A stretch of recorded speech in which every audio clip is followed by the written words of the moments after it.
Talvez você já tenha sentido isso, aquela sensação amarga de observar o mundo girando e perceber que pessoas aparentemente duras, incoerentes, até cruéis, seguem prosperando, enquanto você, que tenta agir com ética, sensibilidade e consciência, parece ficar sempre para trás. É uma dor discreta, mas profunda. Uma dor que não grita, mas corrói, porque não é apenas sobre dinheiro, reconhecimento ou oportunidades. É sobre sentido. É sobre perguntar em algum ponto da madrugada: será que tem algo errado comigo? Existe uma ferida silenciosa que quase ninguém nomeia. A ferida da injustiça existencial. Ela nasce quando pessoas empáticas, profundas e emocionalmente conscientes sentem que sua forma de estar no mundo não é recompensada. Pelo contrário, parece que quanto mais sentem, mais perdem. Quanto mais refletem, mais se atrasam. E isso confunde a alma. Porque em algum lugar da nossa formação emocional, aprendemos que ser bom deveria ser suficiente. E então surge a pergunta que muitos evitam, mas que talvez já tenha atravessado o seu coração. Será que bondade e consciência realmente importam no jogo da realidade? Ou será que existe algo mais profundo, invisível, operando por trás do que chamamos de destino, sorte ou injustiça? Aqui é importante respirar, porque o que vamos tocar agora não é confortável, mas é libertador. A vida, como nos ensina Bruce Lipton, não responde à intenção moral, ela responde à programação interna, da mesma forma que uma célula não muda seu comportamento porque alguém deseja que ela mude, mas porque o ambiente ao seu redor envia sinais diferentes. O ser humano também não colhe resultados com base no que considera certo ou errado, mas no estado interno que sustenta, de forma repetida, muitas vezes inconsciente. Isso cria uma confusão dolorosa entre caráter e programação. Pessoas que você chama de erradas podem estar profundamente alinhadas com aquilo que acreditam, sentem e expressam, mesmo que esses conteúdos sejam limitantes ou duros. Já pessoas boas podem viver em guerra interna, reprimindo emoções, negando impulsos, silenciando dores para manter uma imagem espiritualizada ou moralmente aceita. E o corpo sente isso, o sistema nervoso sente isso, a vida responde a isso. Joe Dispenza explica que não é o pensamento consciente que molda nossa experiência cotidiana, mas o estado emocional que repetimos dia após dia. Emoções repetidas criam padrões previsíveis no cérebro e no corpo, e padrões previsíveis criam resultados previsíveis. Não importa o quanto alguém diga que acredita em algo melhor. Se internamente vive tensão, medo, culpa ou autocobrança constante. Talvez, pela primeira vez, seja possível olhar para essa questão sem julgamento, nem contra você, nem contra o outro. Apenas observar e, por alguns minutos, suspender a ideia de mérito moral. Não para negar valores, mas para enxergar a mecânica invisível que governa a experiência humana. Porque quando você entende o mecanismo, a dor deixa de ser pessoal.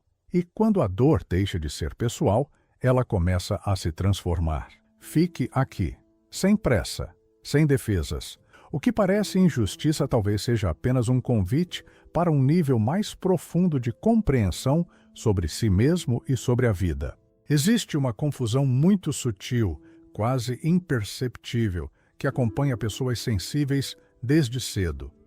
A ideia de que ser bom, correto, ético e consciente automaticamente cria alinhamento interno, como se a moral fosse sinônimo de paz interior, como se a escolha de fazer o certo garantisse por si só um corpo relaxado, uma mente tranquila e uma vida fluindo. Mas o corpo não funciona assim. A vida não funciona assim. Ser bom, muitas vezes, significa aprender a conter impulsos, conter raiva, conter tristeza, conter limites, conter a própria verdade emocional para não ferir, não decepcionar, não parecer inadequado. E aos poucos, quase sem perceber, a pessoa passa a viver em descompasso interno. Por fora, valores elevados. Por dentro, tensão constante, E essa tensão não passa despercebida pelo sistema biológico.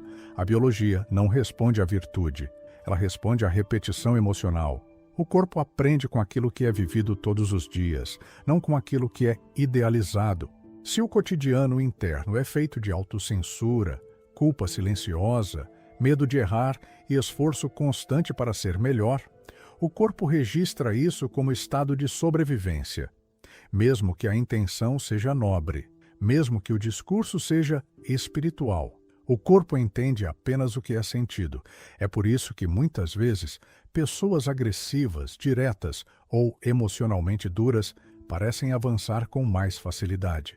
Não porque sejam mais evoluídas, mas porque vivem menos conflito interno. Elas sentem raiva e expressam, desejam e avançam, discordam e se posicionam.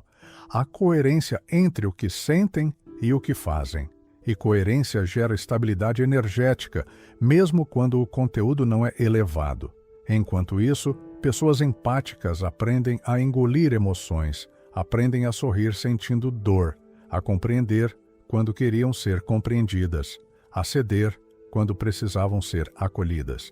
Existe um custo energético nisso, um custo silencioso, porque toda emoção não sentida continua ativa no corpo, exigindo esforço constante para ser contida. E esse esforço consome vitalidade, clareza e presença. A metáfora ajuda a revelar o que as palavras às vezes não alcançam. Imagine um instrumento musical. Não importa se a música é simples ou complexa. Se o instrumento estiver afinado, o som flui. Se estiver desafinado, até a melodia mais bonita soa estranha. Coerência interna é afinação. Ética, sem coerência emocional, é como uma partitura linda tocada por um instrumento em tensão. Talvez aqui surja um desconforto, porque essa percepção desmonta uma crença antiga, a de que sofrer mais significa ser mais consciente, a de que suportar em silêncio é sinal de evolução. Mas o corpo não interpreta dessa forma. Para o corpo, coerência é segurança. E segurança é a base de qualquer expansão real. Onde há conflito interno, a vida encontra resistência. Onde há alinhamento, mesmo imperfeito, ela encontra passagem. E assim, sem julgamento, começa a se revelar uma camada mais profunda da realidade.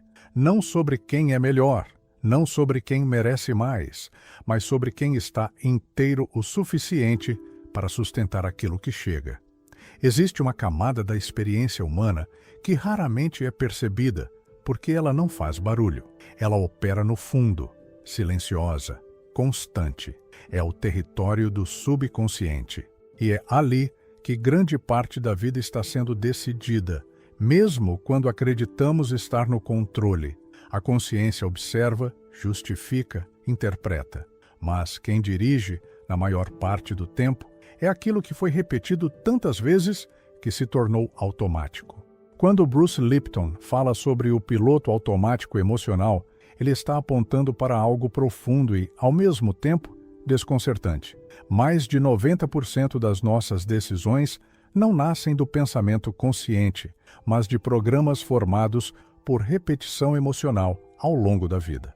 O corpo aprende antes da mente e depois passa a conduzir a mente. É aqui que muitas pessoas chamadas de erradas parecem ser recompensadas, não porque estejam certas, mas porque são previsíveis. Existe uma coerência entre o que acreditam, o que sentem e o que fazem, mesmo que essas crenças sejam limitantes, duras ou baseadas em medo, elas são estáveis. O subconsciente reconhece estabilidade como segurança, e segurança é o idioma que o sistema nervoso entende. Já pessoas conscientes costumam viver em transição, questionam padrões antigos, mas ainda não consolidaram novos. Sentem algo, pensam outra coisa, agem de um terceiro modo. Querem mudança, mas carregam culpa por desejar mais. Buscam expansão, mas sentem medo de perder identidade, vínculos ou aprovação. Esse estado interno fragmentado gera ruído, e o subconsciente evita o que é imprevisível. A mente inconsciente não busca felicidade, ela busca familiaridade, mesmo que a familiaridade doa. mesmo que repita padrões de escassez, rejeição ou esforço excessivo. Se aquilo é conhecido, o corpo relaxa dentro do desconforto conhecido. O novo, ainda que promissor, ativa alerta. E onde há alerta, há bloqueio. Por isso, o caos emocional interno se transforma em um obstáculo invisível para oportunidades externas. Não porque a pessoa não mereça, mas porque o sistema interno não reconhece aquilo como seguro. A vida, então, parece travar, não por punição, mas por proteção biológica. O corpo protege a identidade antes de permitir a expansão. A analogia ajuda a tornar isso mais claro. Imagine um GPS. Ele não julga o destino, não questiona se o caminho é justo ou se a intenção é boa. Ele apenas segue o comando inserido. Se o endereço é confuso, o trajeto será confuso. Se o comando muda a cada minuto, o sistema recalcula indefinidamente, sem chegar a lugar algum. O GPS não falha, ele apenas obedece. Da mesma forma, a realidade não avalia quem você deveria ser. Ela responde ao sinal mais constante que você emite, ao estado interno mais frequente, àquilo que o corpo reconhece como normal. E isso não é um julgamento moral, é um mecanismo. Um mecanismo que pode parecer injusto quando visto pela mente, mas que começa a fazer sentido quando observado pelo corpo. Talvez, nesse ponto, algo comece a se reorganizar por dentro. Não como uma resposta imediata, mas como uma nova pergunta silenciosa. Se a vida responde à previsibilidade interna, então o conflito não está fora. Está na distância entre quem se sente e quem se tenta ser. E essa distância, por mais invisível que pareça, tem um peso real na forma como a realidade se desenha. Existe uma forma de espiritualidade que não liberta. Pelo contrário, ela aprisiona de maneira silenciosa, elegante e socialmente aceita. Uma espiritualidade que ensina a suportar em vez de sentir, a compreender em vez de integrar, a perdoar rápido demais, antes mesmo de reconhecer a própria dor. E muitas pessoas boas, sensíveis e bem-intencionadas acabam vivendo dentro desse modelo sem perceber. O mito do merecimento espiritual é uma dessas armadilhas sutis. A ideia de que o universo funciona como um sistema de recompensa moral, que quanto mais correto, paciente e compreensivo alguém for, mais a vida irá retribuir. Mas a realidade não opera como um tribunal ético. Ela responde a estados internos, e quando a bondade vem acompanhada de negação emocional, o sinal emitido é de carência, não de plenitude. Em muitos casos, ser luz se transforma em repressão emocional disfarçada de evolução. Raiva é engolida e chamada de maturidade. Tristeza é abafada e chamada de fé. Limites são abandonados em nome do amor incondicional, mas o corpo não se engana. Emoções reprimidas não desaparecem. Elas se reorganizam internamente como tensão, cansaço crônico, sensação de estagnação ou vazio sem nome. Existe também a armadilha da bondade performática, aquela que se expressa mais na imagem do que na vivência real. A pessoa aprende a parecer evoluída, calma, compreensiva, enquanto internamente se sente exausta, sobrecarregada e invisível. A espiritualidade, nesse ponto, deixa de habitar o corpo, vira discurso, vira identidade.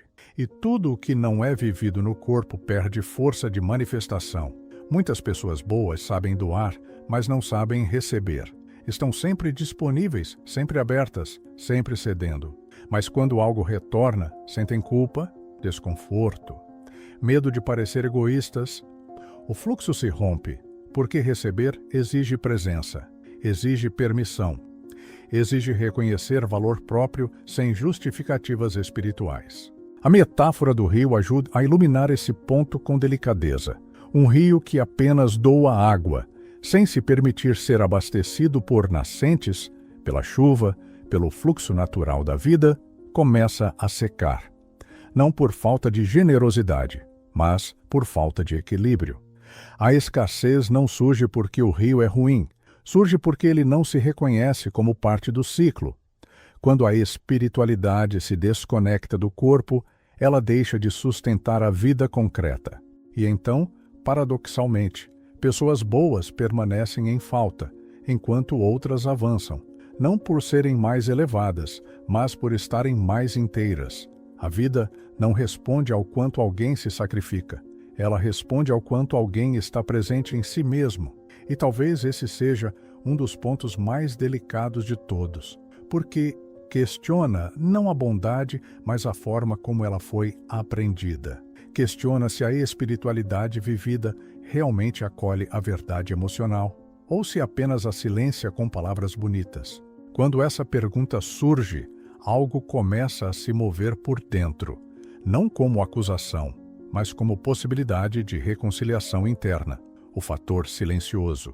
Segurança emocional cria mais resultados que intenção elevada. Existe algo que antecede qualquer desejo elevado, qualquer intenção espiritual, qualquer visão de futuro, algo primitivo, profundo e absolutamente decisivo. O corpo busca segurança antes de buscar expansão, sempre. Não importa o quanto a mente sonhe alto, se o sistema interno não se sente seguro, a vida não avança, ela hesita, ela retrai, ela protege. Segurança emocional não é conforto constante, é previsibilidade interna. É o corpo reconhecer o próprio estado como estável, mesmo que imperfeito.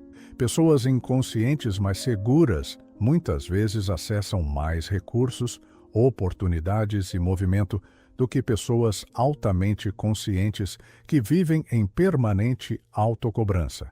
Não porque saibam mais, mas porque o corpo delas não está em alerta contínuo. A autocobrança espiritual cria um paradoxo silencioso. A pessoa quer evoluir, mas vigia cada emoção. Quer expandir, mas se corrige o tempo todo. Quer viver algo maior, mas sente que ainda não é suficiente. Esse estado interno comunica perigo ao sistema nervoso, e quando o corpo percebe perigo, ele bloqueia. Bloqueia fluxo, bloqueia abertura, bloqueia recepção. Existe uma diferença profunda entre desejo espiritual e permissão biológica. O desejo nasce na mente, a permissão nasce no corpo. Alguém pode desejar abundância, amor, reconhecimento, paz.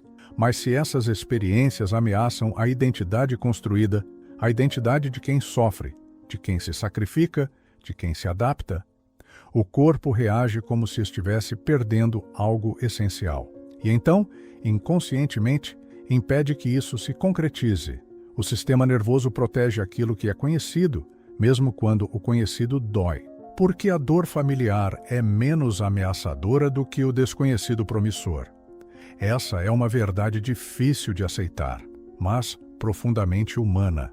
Muitas vezes, não é a falta de fé que bloqueia a vida, é o excesso de tensão interna, tentando sustentar uma imagem elevada, enquanto o corpo pede descanso, verdade e coerência.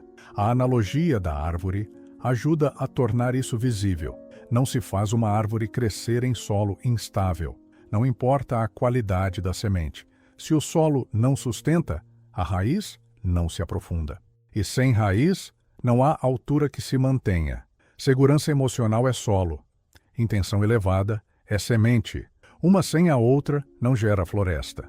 Talvez aqui surja um alívio silencioso, porque essa compreensão retira o peso da culpa. Não se trata de falha espiritual. Não se trata de falta de merecimento. Trata-se de um organismo tentando se manter inteiro. A vida não se fecha por castigo. Ela se fecha por autopreservação. Quando isso é visto com honestidade, algo começa a suavizar por dentro. A luta interna perde força, a comparação diminui e a pergunta deixa de ser por que outros conseguem, para se transformar lentamente em uma percepção mais profunda sobre o próprio ritmo, o próprio corpo e a própria verdade emocional. Em algum ponto da vida, muitas pessoas acreditam que precisam se tornar melhores para que a realidade finalmente mude. Mais pacientes, mais elevadas, mais espirituais, mais conscientes. Mas existe uma diferença profunda entre melhorar e integrar. A vida não responde ao esforço de ser bom. Ela responde à inteireza. E inteireza não é perfeição. É coerência entre o que se sente, o que se reconhece e o que se vive. Por isso, a vida não premia bons. Ela sustenta integrais. Pessoas que não estão em guerra consigo mesmas. Pessoas que não gastam energia tentando eliminar partes internas consideradas inadequadas. Pessoas que reconhecem suas contradições sem se condenar por elas. Existe uma estabilidade silenciosa nisso. Uma firmeza que o corpo reconhece como segurança. A integração da sombra é uma das chaves mais ignoradas da estabilidade energética.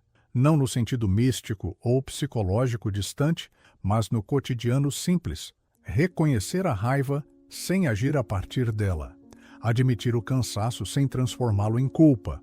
Aceitar o desejo sem precisar justificá-lo espiritualmente. Quando essas partes deixam de ser combatidas, o corpo relaxa. E quando o corpo relaxa, a vida encontra espaço para fluir. Pessoas consideradas erradas raramente se sabotam tentando ser quem não são. Elas não travam energia lutando contra a própria natureza. Podem carregar crenças duras, comportamentos questionáveis, mas há uma congruência interna. Já pessoas boas, muitas vezes, abandonam a própria verdade emocional para sustentar uma imagem de evolução, e esse abandono cobra um preço alto.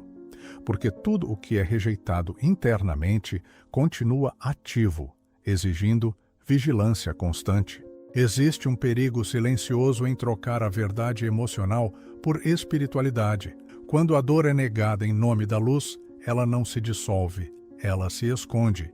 E aquilo que se esconde passa a dirigir a vida por caminhos indiretos, relações que não fluem, oportunidades que não se sustentam. Uma sensação persistente de esforço sem retorno. A metáfora do espelho ajuda a fechar esse entendimento com clareza. Um espelho não reflete o que você deseja, ele reflete o que está diante dele. A vida funciona de forma semelhante. Ela não responde àquilo que você acredita que deveria ser.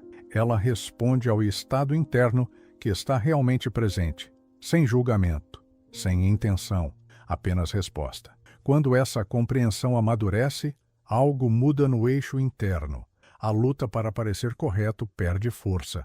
A necessidade de aprovação diminui e surge uma honestidade mais silenciosa, mais estável. Não é sobre se tornar alguém diferente, é sobre parar de se afastar de si. E quando isso acontece, mesmo que nada externo mude de imediato, há uma sensação diferente no corpo. Menos tensão, menos cobrança, mais presença. E essa presença, ainda que discreta, é o terreno onde a realidade começa, aos poucos, a se reorganizar. Talvez depois de tudo isso, algo comece a se acomodar em silêncio dentro de você, não como uma resposta definitiva, mas como um novo lugar interno de observação. Porque, no fundo, coisas boas não acontecem para quem merece mais. Elas acontecem para quem está internamente coerente o suficiente para sustentá-las. Não é sobre justiça moral, é sobre alinhamento interno. Quando Bruce Lipton fala sobre mudar o ambiente interno, ele não está falando apenas de pensamentos positivos, ele fala de emoções, crenças, autopercepção e do clima interno em que o corpo vive todos os dias. Quando esse ambiente muda, o comportamento muda, e quando o comportamento muda, a realidade responde. Não por recompensa, mas por ressonância. Nesse mesmo ponto, o ensinamento de Neville Goddard ganha um significado mais profundo. Não se trata de imaginar para fugir da dor ou negar o presente. Trata-se de habitar internamente um estado que antes parecia distante, não como fantasia, mas como identidade emocional. Porque a vida responde menos ao que se deseja e muito mais ao que se vive por dentro como verdade. O verdadeiro despertar, então, não é se tornar melhor, é se tornar mais inteiro. É parar de dividir o mundo entre bons e maus, certos e errados, merecedores e culpados, e começar a perceber onde existe coerência e onde existe ruptura interna, onde há presença, onde há abandono de si, Quando a consciência deixa de competir com a vida, algo se acalma. A comparação perde força. A revolta silenciosa começa a ceder. E surge uma compreensão mais madura, quase serena. A vida não está contra você. Ela apenas responde ao sinal mais constante que você emite. Talvez esse seja o convite mais silencioso de todos. Não disputar com o mundo, não provar valor, não sustentar personagens espirituais, mas alinhar-se consigo, com aquilo que é sentido, com aquilo que é verdadeiro agora, mesmo que ainda esteja em construção. Porque no fim, a vida não testa sua bondade, ela não avalia sua intenção, ela responde à sua verdade. E quando essa verdade começa a ser habitada, algo muda. Primeiro por dentro, depois, inevitavelmente, por fora.